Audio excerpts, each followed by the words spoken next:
Mike, fill us in on the growth and development of your top pick, Seaver King. He went 10th overall, and I'm reading an article about him, and he basically was, when he was at Wingate, which was a Division II school, he was basically just looking at it like, I'm going to play 4 years here. I'm going to get a regular Joe job and prepare myself for my future. But then he improved when he went to Wingate. He transfers to Wake Forest. He gets on the national radar and winds up being the 10th pick in the draft in a matter of just a few years.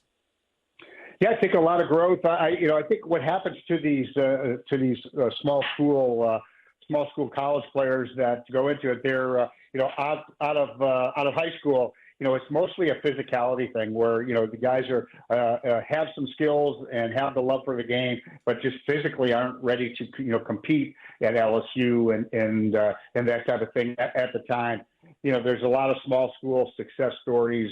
Josiah Gray is one of them from our club at the Nats. And, the big leaguers come from they're all shapes and sizes. They come from all parts of the country and all types of schools. So, he kind of grew physically into himself. And I think his epiphany of knowing that he could be a big league player came after his sophomore year at Wingate when he went to the Cape Cod League, which is notoriously one of the great prospect leagues in the summertime. It's the top college players in the country that are going to be drafted the following year. They play with a wooden bat, which is kind of a separator for evaluation with a lot of guys. And he went off and had a terrific Cape Cod League with the wooden bat. I know for on our side, it put him on the map for us. And I think speaking to him after we drafted him, I think that the same thing was thought by him that, wow, I'm competing at the highest level in the biggest and best collegiate wood bat league, and I'm as good as these guys. So I think that was really when he started to think he could play in the big leagues, and then he transferred to Wake Forest, and as a junior went in there, played out of his natural position as shortstop, almost the whole season. We did luckily get him to see him at shortstop at Wake Forest a few games, but filled in center field or third base, went out and had a terrific season.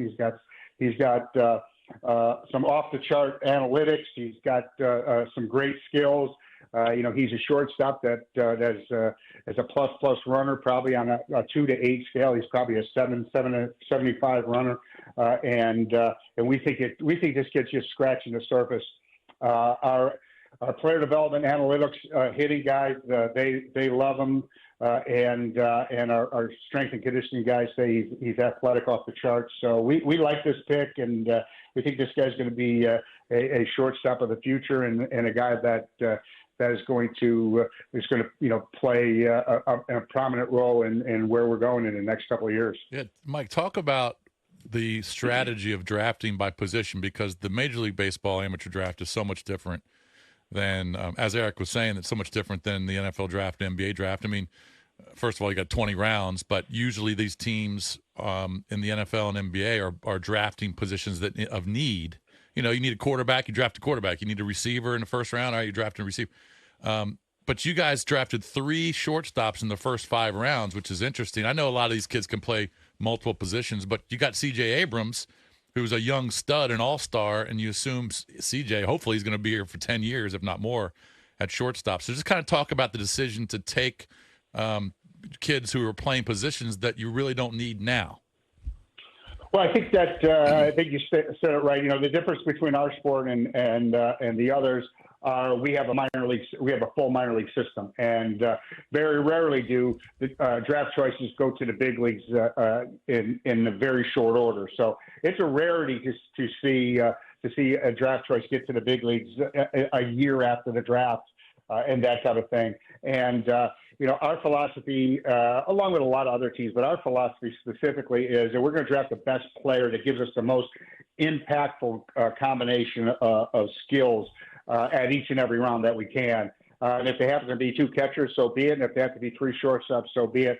And as they work their way through the minor league system, that the positional thing kind of works itself out. I always say that. When I was in Arizona, I was the scouting director. We drafted Stephen Drew, who was a 12, 13-year big leaguer in the first round one year, and then Justin Upton, who was an up-and-coming prospect who was a shortstop in high school the next year. And everyone asked, what are you going to do when they both get to the big leagues as a shortstop? Right. I said, well, we'll deal with that problem when we get to it. And if A-Rod and Jeter can figure out who's playing short and who's playing third, I guess just about anybody can. So having too many great shortstops and having to decide where they play in the big leagues at the big league level because they're so successful is a problem I can't wait to embrace. Gotcha. So fill us in on Luke Dickerson. My brother sent me a text. My nephew played hockey with him for 3 years. He just won a state title in hockey. He's one of the shortstops you guys drafted. Yeah, that's an interesting point too. Yeah, he's a hockey player. He's a hard-nosed kid. He's really a tooled-up, hard-nosed, tough kid that has got great skills. And this kid's his best tool is he can hit, and he hits with power. He plays shortstop. He runs. He's got great hands. And again, just scratching the surface, playing in baseball in New Jersey. Not really the exposure and the repetition that you get, like if you lived in Florida or Georgia or California, that type of thing. So this guy's just scratching the surface.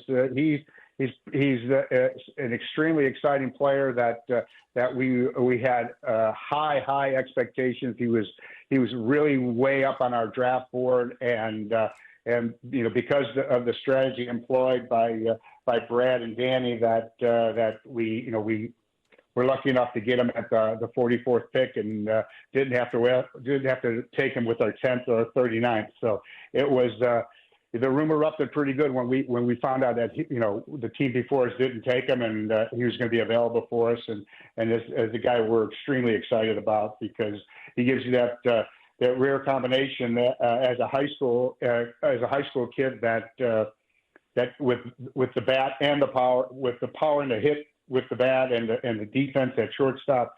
This guy is a heck of a player to get and to put in our system.